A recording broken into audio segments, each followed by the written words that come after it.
At DSMBs, the biggest design variation is right down at the bottom, and there are three designs. You get open-ended, fluted, and closed. Open-ended are the cheapest, and they're basically just a long plastic sock with one open end. You inflate it by blowing air up inside the bottom with a second stage, or like the exhaust valve of your primary. The downside to these are that if the buoy flops down when it's on the surface, all of that air can just rush out of the bottom and the whole buoy just deflates.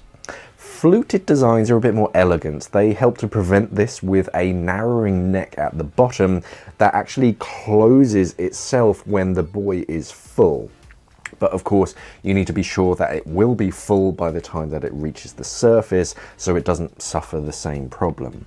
Closed cell DSMBs have two one-way valves that ensure that any air that you do put inside is going to stay inside.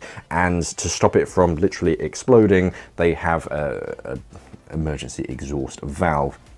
The only downside to these is that you can't use a second stage to either inflate it using your exhausted or just using an actual second stage.